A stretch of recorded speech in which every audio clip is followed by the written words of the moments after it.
மனோஜ் ரோகிணி விவாகரத்து வழக்கு கோர்ட்டில் விசாரணைக்கு வரவுள்ளதால் அதற்காக வித்யா மற்றும் மலேசியா மாமாவை சாட்சியாக செட் பண்ணியிருக்கிறார் முத்து. இந்த விஷயம் மனோஜ் மூலம் ரோகிணிக்கு தெரியவர அவர் கடுப்பாகிறார். அதுபோல ஸ்ருதியின் ரெஸ்டாரண்ட்டுக்கு போகும் ரவி அவளிடம் மன்னிப்பு கேட்டு அதே ரெஸ்டாரண்டிலேயே வேலை பார்க்க சம்மதிக்கிறார். ஆனால் ஸ்ருதி ஒரு கண்டிஷன் போடுகிறார். நீத்து என்னிடம் மன்னிப்பு கேட்க வேண்டும், அதுவரை நான் வீட்டுக்கு வரமாட்டேன் என சொல்லிவிடுகிறார். ஆரம்பத்தில் ஸ்ருதி சொல்வதையெல்லாம் கேட்டுக்கொண்டிருந்த மீனா அவரை தனியாக அழைத்துச் சென்று அட்வைஸ் பண்ணுகிறார். ரவி உங்களோடு வேலை பார்க்க சம்மதித்ததே பெரிய விஷயம், அதற்குள்ளேயே நீத்து மன்னிப்பு கேட்க வேண்டும் என்று அடம்பிடித்தால் பிரச்சனை இன்னும் பெரிதாகும். அதற்கு கொஞ்சம் டைம் கொடுங்கள் என கேட்கிறார். மீனாவின் பேச்சைக் கேட்ட ஸ்ருதி உடனடியாக ரவியை வேலைக்கு சேர சொல்லுகிறார்.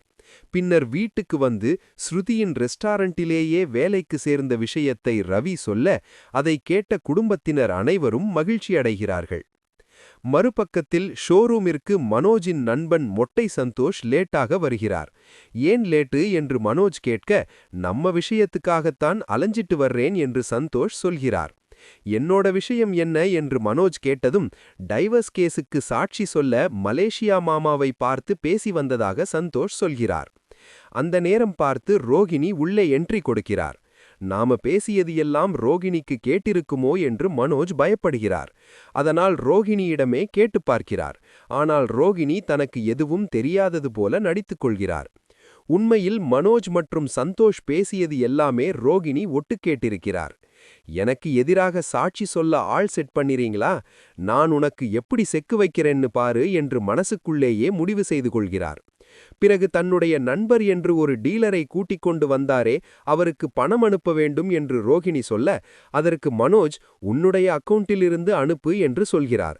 ஆனால் ஒரே அக்கவுண்டிலிருந்து அனுப்பினால்தான் சரியாயிருக்கும் என்று ரோகிணி சொல்ல, தன்னுடைய போனை மனோஜ் கொடுத்து விடுகிறார். அதை வைத்துத்தான் ரோகிணி ஏதோ சூழ்ச்சி செய்யப் போகிறார் என்று தெரிகிறது. மறுபுறம் செல்வத்தை முத்து ஜாமீனில் வெளியே கொண்டு வருகிறார். சிறையிலிருந்து வெளியே வந்ததும் செல்வம் முத்துவை பார்த்து கதறி அழுகிறார். அந்த நேரத்தில் அங்கு வரும் அருண், வெளியே வந்துட்டேன்னு சந்தோஷப்படாத, இனி ஜென்மத்துக்கு நீ கார் ஓட்ட முடியாது, உன்னோட லைசன்ஸை கேன்சல் பண்ணுவதற்கான வேலைகளை நான் செஞ்சிட்டு இருக்கேன் என்று சொல்கிறார். இதை கேட்டதும் செல்வம் மனமுடைந்து போய் கதறி அழுகிறார். மறுநாள் டைவர்ஸ் கேஸுக்காக அனைவரும் கோர்ட்டிற்கு செல்கிறார்கள். அங்கு வரும் ஸ்ருதியிடம் விஜயா, என்னம்மா இங்க வந்திருக்கே என்று கேட்கிறார். அதற்கு ஸ்ருதி, இந்த கோர்ட்டு சீனெல்லாம் சினிமால தான் பார்த்தேன், அதான் நேர்ல பார்க்கலாம்னு வந்தேன் என்று சொல்கிறார்.